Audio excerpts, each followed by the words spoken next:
Goeiemôre. Dit is Johan Spies hier en ons gaan aan met ons reeks oor die Omega leer. Maar voordat ons begin, kom ons sluit net die oë. Hemelse Vader, baie dankie dat ons in hierdie oggend weer by mekaar kan kom. O Here, baie dankie dat ons kan kyk na die belang van u woord, van die Bybel wat u vir ons gegee het, dat ons kan sien wat 'n rol u woord in ons lewe speel en waarom ons profesieë moet bestudeer, sodat ons kan weet wat in die toekoms gaan gebeur. Here, en dat ons hierdie profesieë kan gebruik om vir mense wat nie soos ons dink, te wys dat die Bybel absoluut akkuraat is. Help u ons dat ons uit u woord die waarheid sal haal en dat ons hierdie waarheid aan die wêreld sal verkondig. Ek vra dit om Christus omwil alleen. Amen.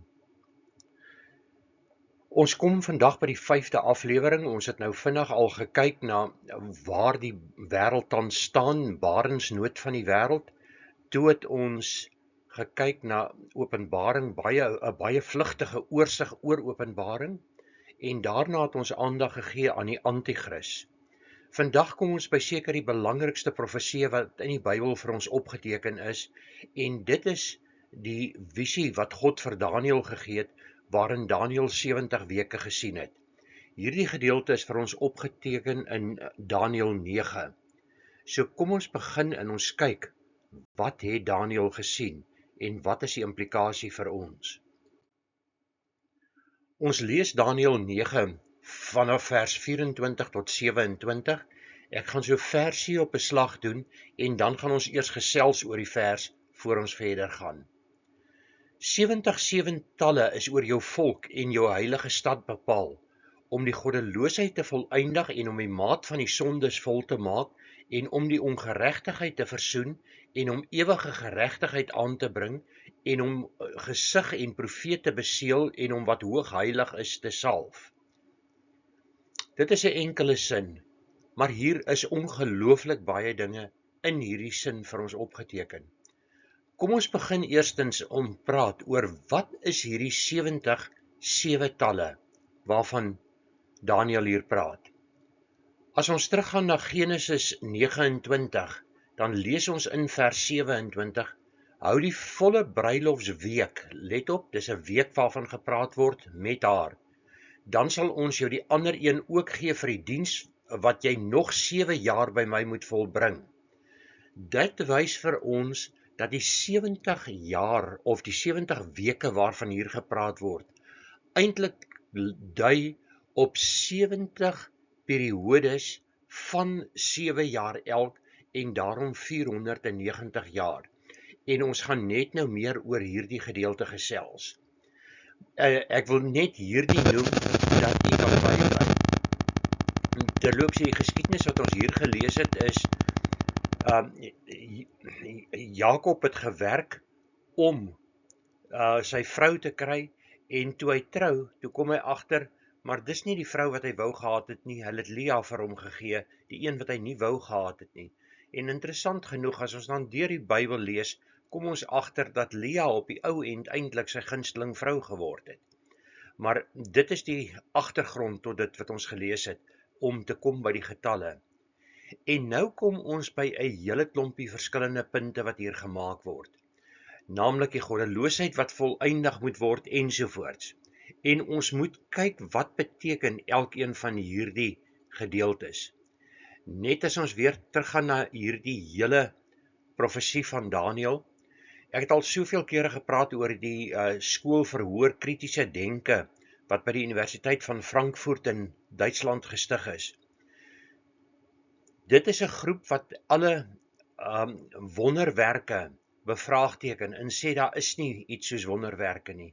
Jy moet die geloof emosieloos oorgee aan ander en dit is al wat ander mense tot bekering kan kom. Met ander woorde, jy moet oor liefde praat sonder om enige emosie te toon. En is liefde nie immer self ook 'n emosie nie. En as gevolg van wat hierdie mense in hierdie skool sê, kry ons dat amillennialiste, ek het verlede keer oor hulle gepraat, dit is mense wat nie aanvaar dat daar 'n 1000-jarige vrederyk is nie, hulle verwerp ook hierdie profesie, want hierdie profesie dat laat hulle hele teorie in een tuimel. So kom ons kyk van naderby na die punte. En hier is 'n 6 punte wat hier opgenoem word. Ons sien om die goddeloosheid te volëindig. En ons gaan net nou meer oor hierdie punte praat. Hier staan ook om die maat van die sondes vol te maak. Om die ongeregtigheid te versoen. Om ewige geregtigheid aan te bring. Om die visioen en die profeet te beseël. En dan laastens, om wat hoogheilig is te salf. So, dit is die 6 punte wat hier uitgelig word. En dit is nou baie interessant, die oomblik as jy nie die regte skeidslyn tussen Israel en die kerk trek nie, dan maak hierdie gedeelte vir jou geen sin nie, en dit is nie verstaanbaar nie. As ons hierdie gedeelte deeglik bestudeer, sal ons sien dat die meeste van hierdie 6 punte is reeds in die kerk, kom in die kerk voor, en het tot 'n groot mate is al naby die einde in die kerk, terwyl dit nog glad nie begin het in die volk Israel nie. Daarom lê daar 'n tyd voor die 70ste week, waar hierdie dinge in Israel tot uiting gaan kom. Maar kom ons gaan aan met die volgende vers om te begin sien wat beteken elkeen van hierdie dinge. Daniël 9 vers 25 en 26. Of kom, voordat ons hieroor gesels, kom ons gesels net weer oor hierdie vorige punte wat ek genoem het. Die sonde moet volëindig word, maar hier word nie gepraat van die oortreding wat deur Adam gedoen is, deur Adam en Eva nie. Dit is nie Adam en Eva se sonde wat hier ter sprake is nie. Jesus het aan die kruis gesterf, sodat ons vergifnis kan kry vir die sondes, wat op die mensdom is van Adam se tyd af. En daarvoor het ons verskeie verwysings in die Bybel. En Jesus se versoening wat hy vir ons bewerkstellig het aan die kruis, sluit al ons sondes van die verlede, die hede en die toekoms in. Maar hierdie profesie was aan Daniël gerig. Dink terug aan die vorige vers, vir jou en jou volk. Met ander woorde, dit is 'n profesie wat gerig is op Israel. So die profesie was vir Daniël en sy mense, die Jode.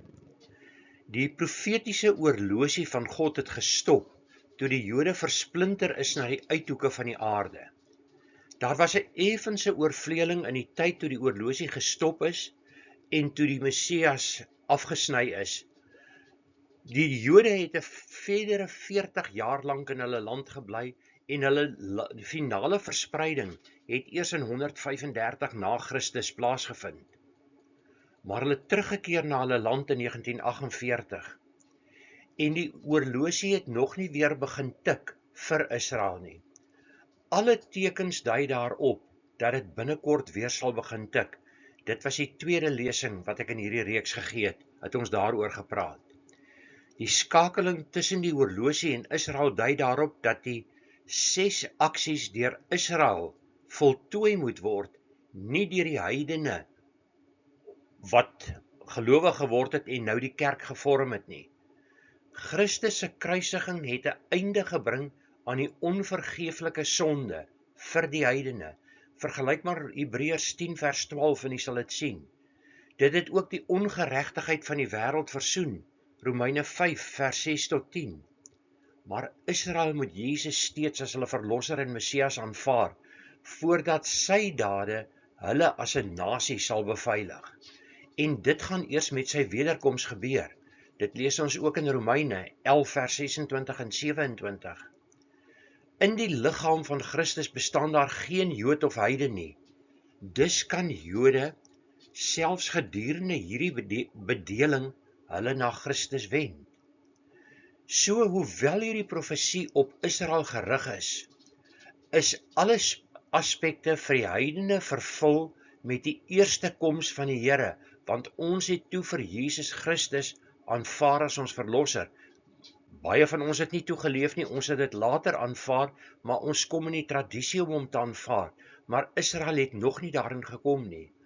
Israel het Jesus op daardie stadium verwerp en die meerderheid van hulle verwerp hom vandag nog. Hulle vervulling van hierdie aksies sal eers met die wederkoms van Jesus plaasvind. Wanneer hierdie profesie wat ons nou mee besig is gelees word, moet hierdie onderskeid tussen Jode en heidene altyd in gedagte gehou word.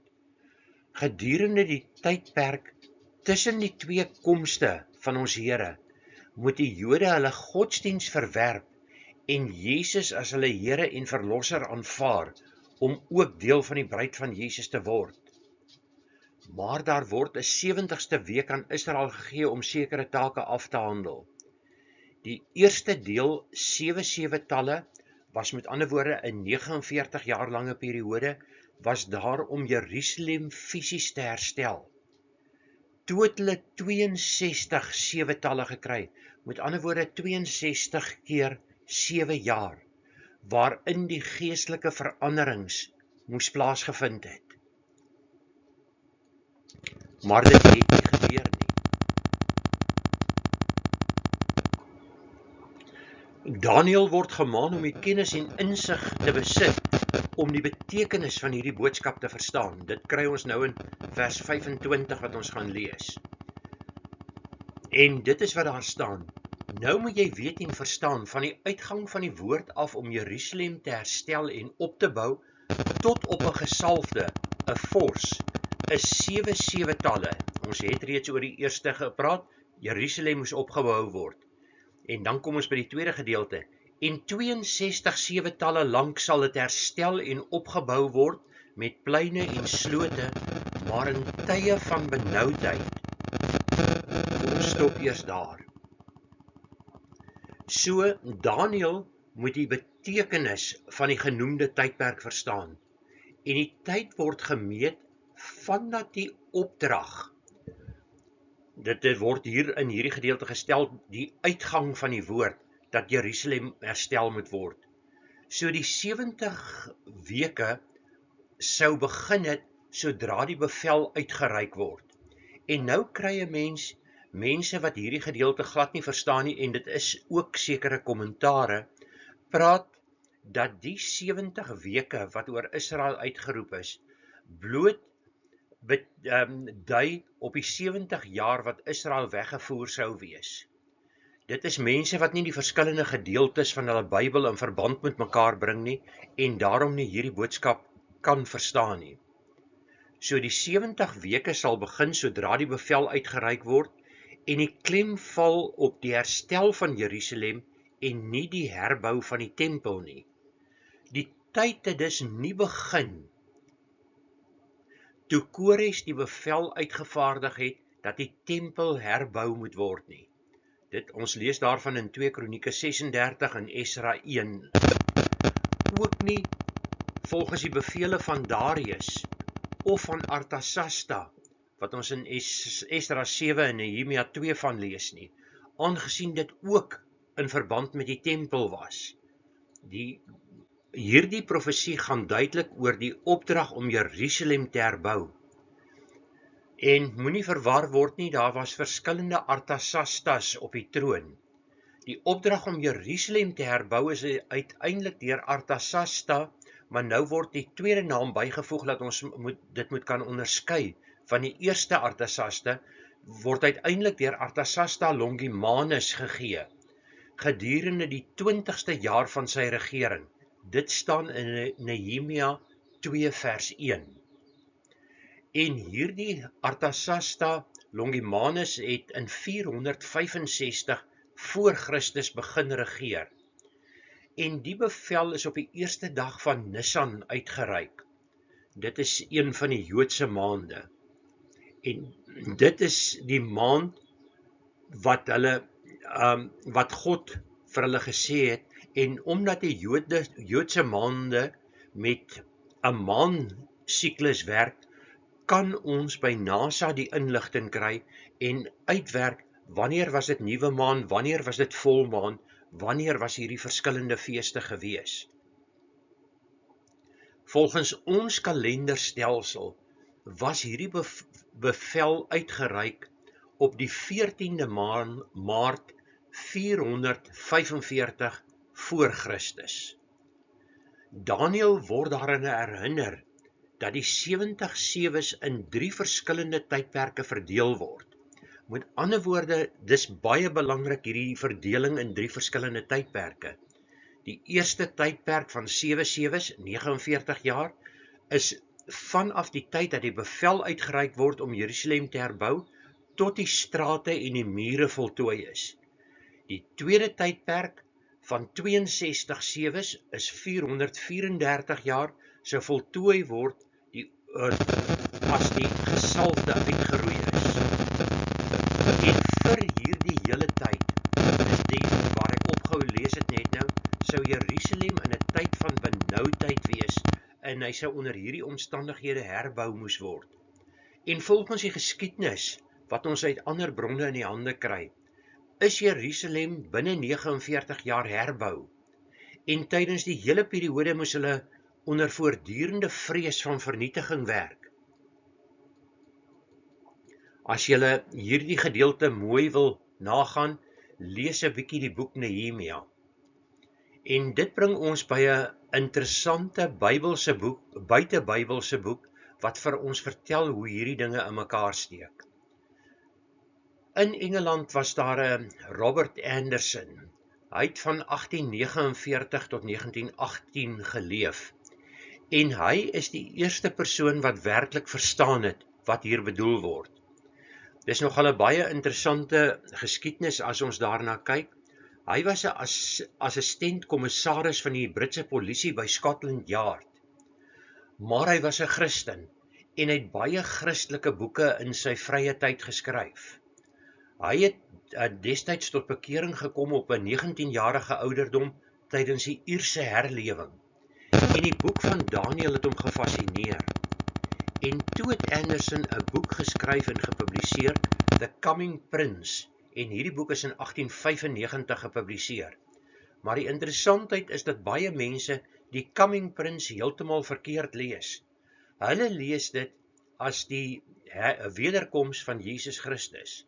En die Coming Prince waarvan Anderson geskryf het, is die Antichrist. En daarom vertolk baie mense sy werk heeltemal verkeerd. Hy het geskryf oor die prins van die bose. Ekskuus, ek het net hier my plek verloor.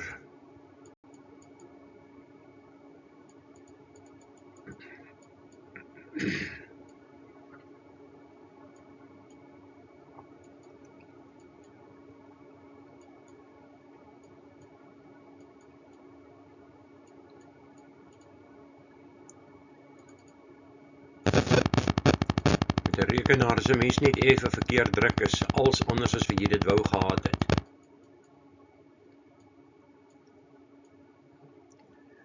Anderson stel in sy boek voor dat die Antichrist uit die herstelde Romeinse ryk sal kom, en dit het ons verlede week ook gesien. Dit is wat die Bybel vir ons sê. Anderson het dit net eers raak gesien. In die boek het hy onder meer gewys dat die betrokke profetiese jare uit 360 dae bestaan. Met ander woorde 12 maande van 30 dae elk. Nou ons jaar bestaan uit 365 dae. Die Joodse jaar se getal dae kan wissel, want dit hang af van die maan. En dit wissel tussen 353 tot 356 dae. So, hulle sin is die kortste, ons sin is die langste, en die profetiese jaar is tussen hierdie twee.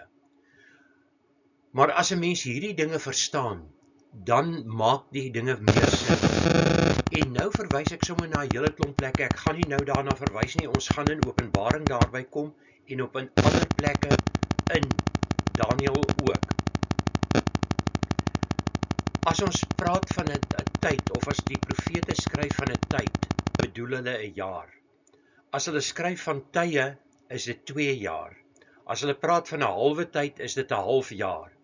En ons sien so dikwels daar skryf staan, dit sal gebeur oor tyd en 'n halwe tyd. Met ander woorde, dit is 3,5 jaar van dan. Maar nou gaan dit ook verder as net dit. Daar is op sekere plekke opgeteken dat dit 1260 dae sal wees, wat op 3,5 jaar te staan kom. So, daar's verskillende plekke wat 'n mens bevestiging kry van dit wat hier gesê word. Maar kom ons gaan voort, ons kyk, wat is hierna gesê. Ons het nou die herbou van Jerusalem gehad, vers 25, ons gaan aan. En na die 62 7-talle sal 'n gesalfde uitgeroei word, maar sonder iets vir hom. En die volk van 'n vors wat sal kom, sal die stad en die heiligdom verwoes, maar sy einde sal met oorstroming wees en tot die einde toe sal dit oorlog wees, vasbeslote verwoestings. Wie is die gesalfde wat uitgeroei is? Dit is Jesus Christus. En Jesus Christus is doodgemaak sonder enige wins vir homself. Hy het aan die kruis gesterf ter wille van my en van jou. En dan is die volgende sin hier baie belangrik. En die volk van 'n vors wat sal kom, sal die stad en die heiligdom verwoes. Weet die stad en die heiligdom verwoes? Die Romeinse ryk. Met ander woorde, die vors wat gaan kom, en jy sal sien die vors is met 'n klein letter gespel, beteken dat dit die antichrist is wat gaan kom. En dat die antichrist dan op 'n latere stadium sou oorneem. En dan sien ons ook hier dat Israel voortdurend in 'n oorlog gewees en tot die einde toe sal dit oorlog wees, vasbeslote verwoestings. En as ons kyk na die geskiedenis van Israel, sien ons net oorlog wat op oorlog volg. Die verwysings wat ek vir hierdie verskillende gedeeltes het, kan u op hierdie skyfie sien. Maar kom ons kyk van naderby, dat ons 'n beter idee kan kry van hoe hierdie dinge in mekaar steek. Kom ons begin eers met die Babyloniese ballingskap. Dit het plaasgevind tussen 607 en 537 voor Christus. En dan gaan ons na Artasasta se bevel om Jerusalem te herbou, en ons het die presiese datum 14 Maart 445 voor Christus. So u kan sien, dit is nadat die Babyloniese ballingskap daar was. Dan vind ons die periode waarin Jerusalem herbou is. Dit het die 69 weke of die 300 en hoeveel jaar ook al geneem. En dan kom die interessantheid as ons dit verder vat, tot by die einde van die 69ste week. En die 69ste weke is met ander woorde van 14 Maart tot 6 April 32 na Christus. Daardie hele periode is die 69 weke. En wanneer is Jesus die gesalfde afgesny? Toe hy Jerusalem ingekom het, is hy kort daarna gevange geneem en gekruisig. Maar hierdie 6 April 32 is die dag wat ons vandag ken as Palm Sondag. Dit is die Sondag voor die kruisiging. So hierdie dinge het gebeur. En soos ek gesê het, met Jesus se kruisiging het die profetiese oorlosie gestop. So die profetiese oorlosie stop hierso so met die kruisiging. En nou is hier 'n periode van 2000 jaar wat verloop. En in daai 2000 jaar is dit die kerktydperk of die kerkdispensasie of die genadedispensasie, hoe jy dit ook al noem. En dan breek daar 'n tyd aan wat ons in Jeremia 31 van lees, van die tyd van benoudheid van Jakob. En as ons die Bybel mooi bestudeer, sal ons sien, dat dit die 70ste week is wat Daniël in sy profesie gesien het. So dit is iets wat nog voorlê in die toekoms. Maar u kan sien, in hierdie tydlyn het ons gevorder en alles is eintlik al afgehandel. Ons wag net vir hierdie laaste periode van 7 jaar wat moet aanbreek.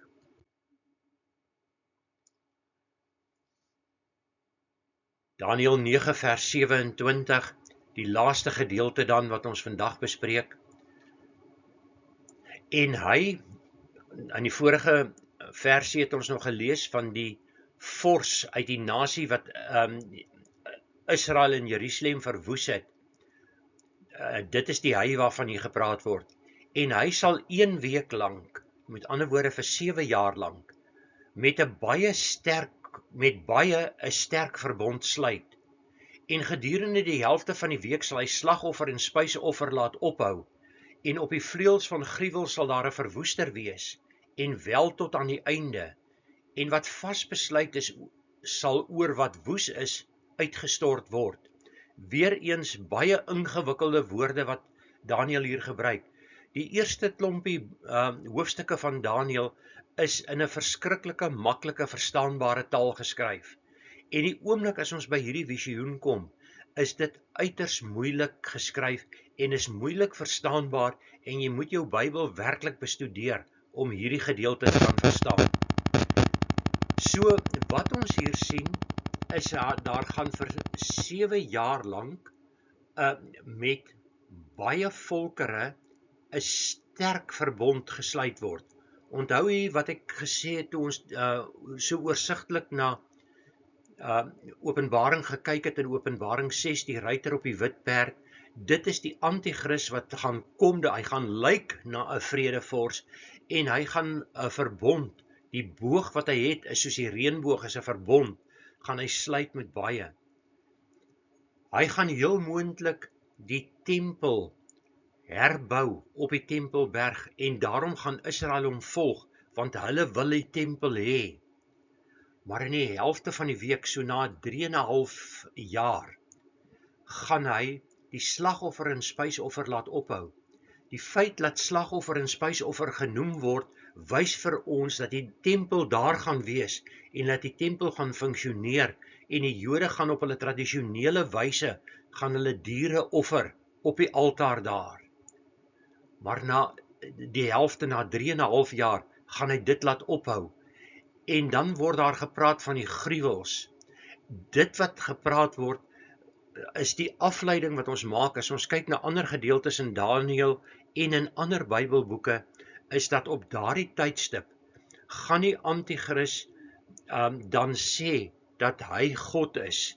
Hy gaan die tempel gebruik as sy woning en hy gaan 'n beeld van homself laat oprig, of eintlik die valse profeet gaan dit vir hom oprig, 'n beeld wat kan praat, en die mense sal daardie beeld moet aanbid.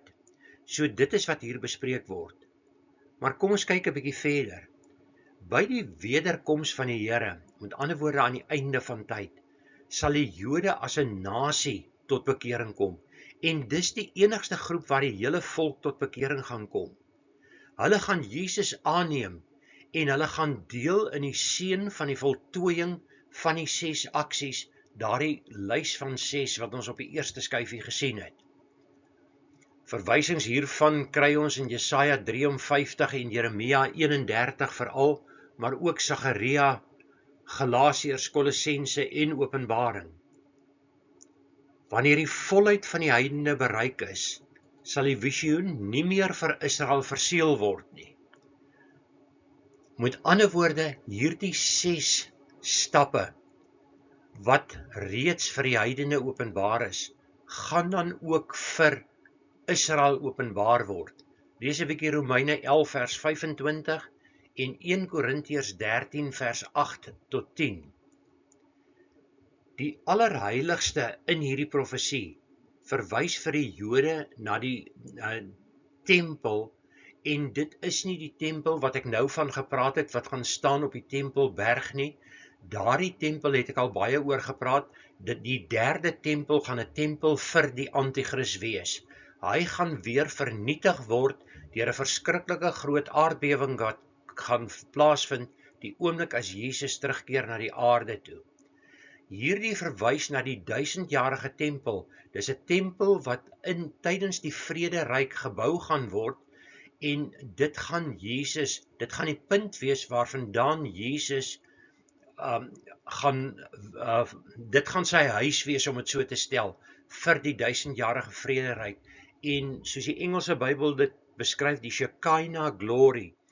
Ek weet nie wat is die presiese, die glans van God gaan uit hierdie tempel skyn en 'n mens sal dit kan sien. En dan is daar weer 'n hele klompie tekste. U sal moet kyk as die boekie verskyn om al hierdie dinge te kry. So as ons hierdie gedeelte bestudeer, dan sien ons dat Jesus se oortredinge aan die kruis Jesus het nie oortredinge gehad nie, hy het ons oortredinge op hom geneem en hy het dit kruis toe gedra en deur sy bloed het daar vir ons versoening gekom. Kyk 'n bietjie na 2 Korintiërs 5 vers 19. En hierdie wonderlike vooruitsig is nog steeds afwesig onder die Jode as 'n nasie. Maar Jesus se wederkoms sal geregtigheid na die aarde bring en dit gaan dan wees tydens die millennium. Die verseeling van die visioen en profesie dui daarop dat dit heeltemal aan die heidene gegee is. Niks sal hierby bygevoeg kan word nie en niks sal daarvan geskrap kan word nie. Maar aan die einde van tyd gaan dit ook vir die Jode geld. So hier is 'n klomp dinge wat nog moet gebeur en jy kan sien dat daar 'n onderskeid is tussen die Jode en die Christene. Jode wat tydens die genade tydperk tot bekering kom, is eintlik deel van die Christene en nie meer deel van die Jode nie. Hier gee ek net vir u al die verwysings waarna ek nou verwys het en dit is nog al 'n hele klompie. U sal maar moet baie leeswerk doen om dit in te haal. Daar is die laaste een as u dalk 'n foto daarvan wil neem om dit op u tyd deur te gaan. Goed, so dit handel dan die gedeelte in Daniël 9 vers 24 tot 27, dit handel die profesie af. Maar kom ons kyk nou wat lê nog voor. Kom ons kyk eers na die bediening van Jesus. En daarvoor moet ons weer in die geskiedenis terugblaai. Tiberius het begin regeer in 14 na Christus. Jesus se bediening begin in die 15de jaar van Tiberius. Met ander woorde 29 na Christus het Jesus eintlik met sy werk op aarde werklik begin. Ons lees dit in Lukas 3 vers 1. So Jesus het geleef tydens die Pasgas van 29, 30, 31 en met 32 na Christus is hy toe gekruisig. So dit is wat ons kan aflei oor die tydperk. Ek het net nou al vir u genoem dat Jesus se triomftog in Jerusalem het plaasgevind op 6 April 32 na Christus.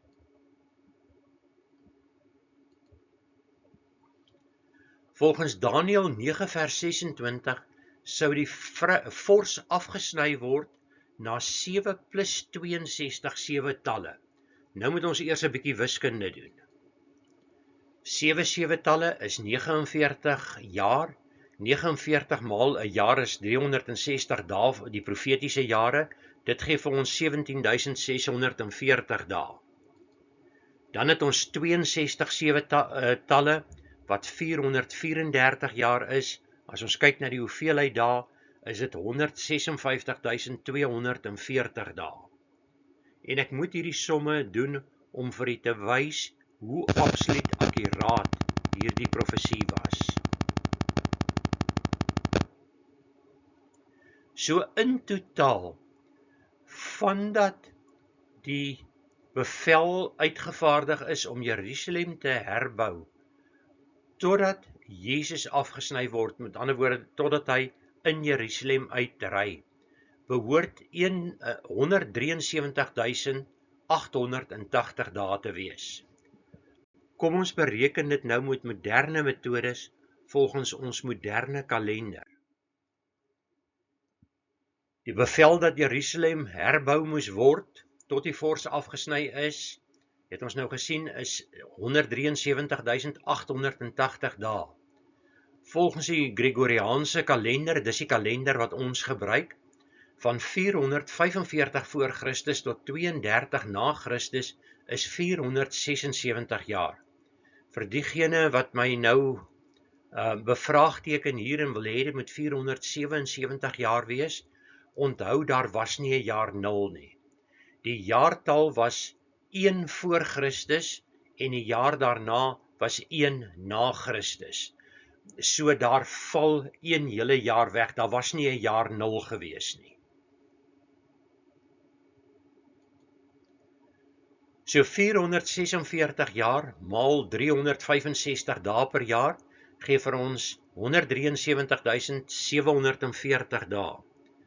Maar op ons kalender, onthou ons jaar is 365 dae lank, die profetiese jaar net 360. So hier moet 'n paar dinge nog bygetel word. Die eerste ding wat ons bytel is van 14 Maart tot 6 April is nog 24 dae wat bygetel moet word. En dan is daar goed so skrikkeljare. Daar was 116 dae van skrikkeljare in daardie tyd wat ook bygetel moet word. As ons dan al hierdie dinge bymekaar tel, kom ons uit by 173.880 dae. Met ander woorde, dit is wat ons kan uitwerk en dit is teoreties wat dit moes wees. Met ander woorde, tot op die dag is hierdie profesie reg. Volgende week doen ons 'n volgende gedeelte wat gaan oor die volk Israel en u gaan nog 'n profesie sien wat tot dag en datum vooruit beskryf is. Dit bring ons by die verhouding tussen Israel en die kerk. Ek het reeds daaroor gepraat, maar kom ons kyk 'n bietjie van naderby daarna. Die eerste 69 weke was God se fokus op Israel gewees. Israel was sy uitverkore volk. Toe word Jesus gekruisig. Toe stort God sy genade uit op die heidene nasies. En ons ontvang die Heilige Gees, ons word verseël met die Heilige Gees. En die fokus bly op ons, die kerk of die bekeerdes van Christus. En dit gaan, God se aandag bly by ons tot met die wegraping. En dan gaan die anti-kris geopenbaar word, ons het dit verlede week daaroor gesels, die teehouer moet eers verwyder word, dan gaan die anti-kris geopenbaar word, dan sluit hy die verbond en sy verbond begin die 70ste week of die laaste 7 jaar van die aarde. So dit gaan dan gebeur. Met die aanbreek van die laaste week skuif die kollig dan weer terug na Israel. En daarom is die naam daar die tyd van Jakob se benoudheid. Jy kan dit lees in Jeremia 30 vers 7. So hierdie tyd van Jakob se benoudheid is hierdie 7 jaar, want hulle gaan vervolging ondervind soos nog nooit van tevore nie. Die gebeure van 7 Oktober 2023 gaan niks wees in vergelyking met wat wag op hulle nie. As jy ook Sagaria lees, sal jy sien dat 2/3 van hierdie volk gaan uitgeroei word. Hulle gaan sterf.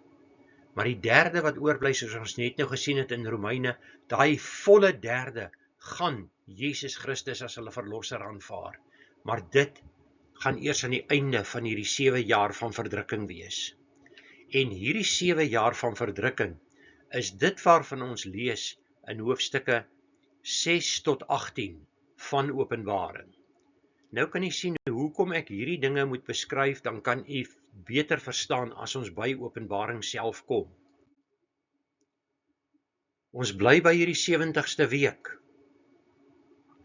Wat gaan gebeur tydens die 70ste week? 'n Totale nuwe orde gaan op aarde geskep word. Dis eintlik na die 70ste week. Dit is nou werklik met die wederkoms. Dit is as God die anti-kris en die valse profeet in die hel werp en die duiwel gebind word in die bodemlose put vir die 1000-jarige vredesryk vir die millennium. Dan gaan God se finale plan vir die aarde blootgelê word en die mense rebellie teen God sal verdwyn. Daarom staan daar in Daniël geskryf, goddeloosheid is volbring, daar gaan nie meer goddeloosheid wees nie. En tog kry ons dat aan die einde van die 1000 jaar, as die duiwel vir die kort rukkie vrygelaat word, hy weer 'n klomp mense gaan verlei. Die rebellie teen God sal verdwyn en daar sal geen sonde op die nuwe aarde wees nie. Nou kom ons na die 1000-jarige vrederyk, waar die laastes uitgeroei is, alle sonde is uitgeroei, die maat van sonde is gevul, so dit is die ewigheid wat dan aanbreek. Ons ongeregtighede is reeds aan die kruis versoen, maar Israel moet nog hierdie verdrukking ondergaan om hulle tot inkeer te laat kom. So, daar lê vir hulle 'n bitter moeilike tyd voor. Jesus sal die ewige geregtigheid instel, wat sal begin met die 1000-jarige vrederyk, dit sal ewig duur. En om te sal wat hoogheilig is, dui nie op iets nie, of dit dui op iets, dit dui nie op 'n mens nie. Dit word algemeen aanvaar dat daar verwys word na die millennium tempel, die 4de tempel waarvan ek net nou gepraat het, en u kan 'n uitvoerige stuk lees daarvan, Esegiel 40 tot 44 beskryf hierdie tempel. Die rebellie teen God eindig nie in die begin van die millennium nie, maar aan die einde daarvan. So hier is heelwat dinge wat ons moet verstaan in hierdie gedeelte. Hierdie 70ste week lê nog voor in die toekoms. Deur Jesus se offerhande aan die kruis is ons ongeregtighede versoen. En hy sal die ewige geregtigheid bring wanneer hy weer terugkeer na die aarde. En hier gee ek vir u 'n hele klompie verwysings. U het baie huiswerk om te doen met hierdie gedeelte. Vers 27 stel dat dit 'n baie sterk verbond vir 'n tydperk van 7 jaar sal kom, en soos ek al vir u genoem het, dis die laaste week, die 70ste week. Aanvanklik sal Israel die anti-kris as hulle Messias beskou. Hulle aanvaarding gaan daaruit spruit dat hy die 3de tempel gaan herbou en hulle toelaat om offerhandes in te stel. Ek het vir u genoem dat daarna kom die 4de tempel. Ek spring nou rond soos daar in Openbaring rondgespring word om hierdie goed te probeer verduidelik, om dit in 'n logiese volgorde te probeer sit. Maar na 3,5 jaar gaan die offerhandes gestaak word en hy gaan die tempel ontheilig. En dit gaan moontlik op dieselfde wyse wees as wat Antiochus Epiphanes dit gedoen het. Hierdie ontheiliging sal voortduur tot God homself op die anti-kris en sy volgelinge wreek. Ons lees hierdie woorde in Lukas 21 vers 24. Jesus het die vernietiging van die tempel voorspel en die rede daarvoor verskaf.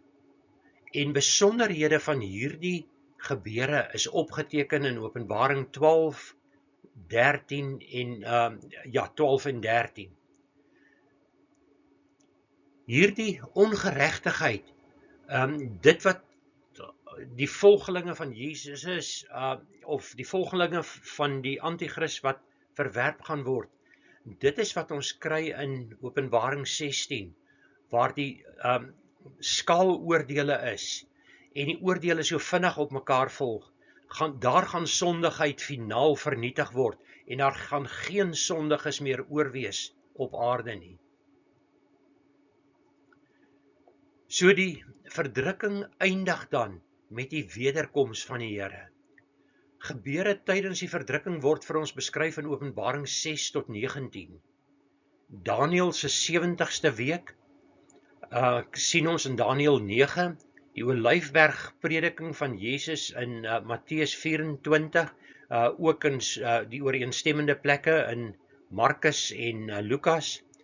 En dit wat Johannes in Openbaring beskryf, sy seelbasyn en skaloordele, dek als dieselfde periode. So ons het dus hier 'n periode waar al hierdie dinge gaan plaasvind. Ekskuus tog.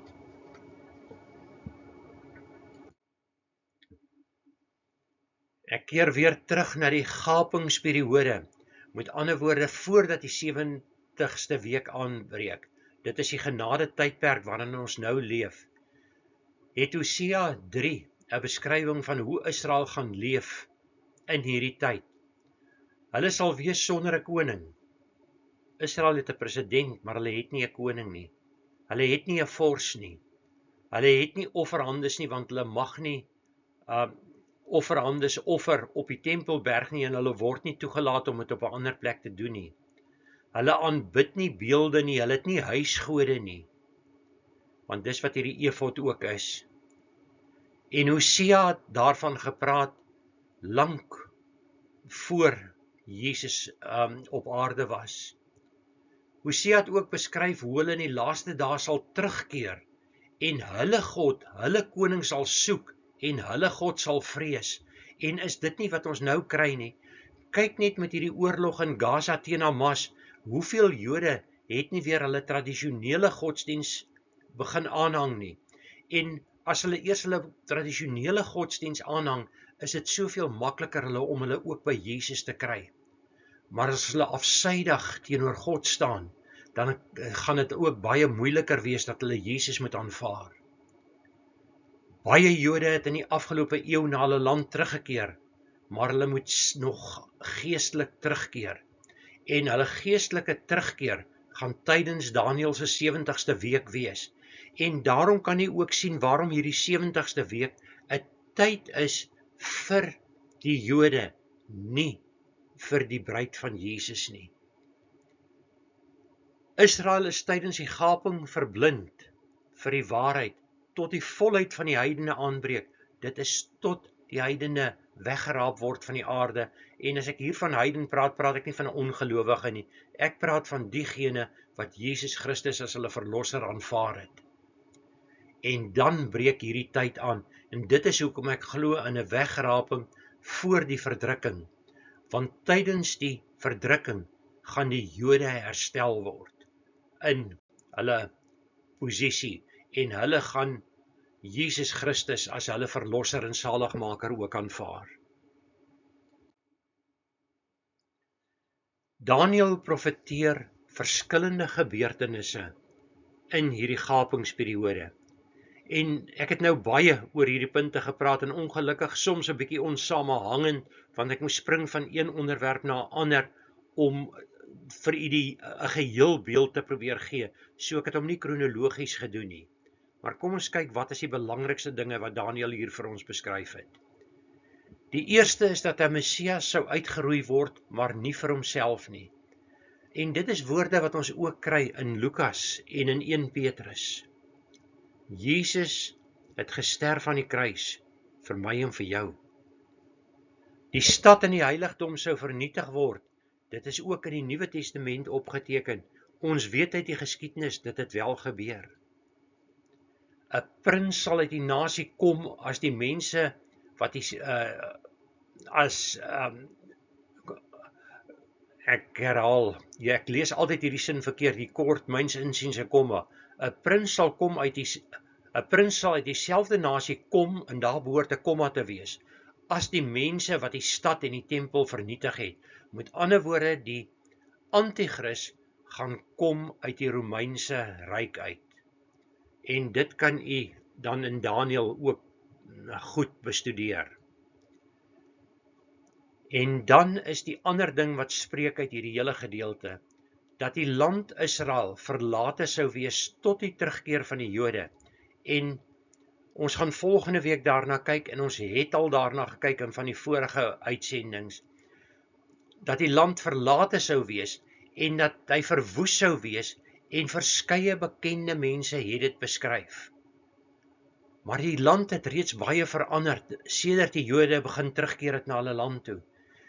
Die woestyn blom en die mos loop van die berge af. Dit is die beskrywing wat daar vir ons gegee word. En dit is besig om te gebeur. Ek het al vir u gewys daarop hoe die reënval verhoog het in Israel sedert die volk in 1948 teruggekeer het.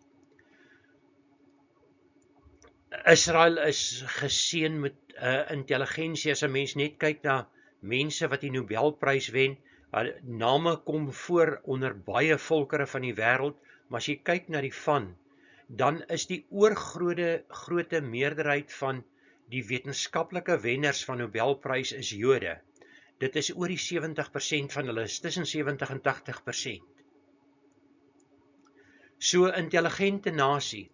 Hulle het metodes ontwikkel om water uit die lug uit te kry, om bome nat te maak, om aan bome drupbesproeiing te verskaf in die woestyn. Sedert Israel teruggekeer het in 1948, het hulle meer as 170 miljoen bome geplant in Israel. En dit is bekend dat as jy groen omgewing het, dan reën dit makliker. Al hierdie dinge het meegebring dat die reënval van Israel ook verhoog het. So God het aan Israel die wysheid gegee om hierdie dinge te doen om hulle land te verbeter. Maar die wysheid om Jesus Christus as hulle verlosser te aanvaar, het hulle nog nie gekry nie. En daarom vra ek vanoggend vir jou, het jy reeds daardie wysheid? Weet jy dat jy Jesus Christus as jou verlosser moet aanvaar, anders gaan jy in 'n tydperk beland, wat die 70ste week van Daniël is.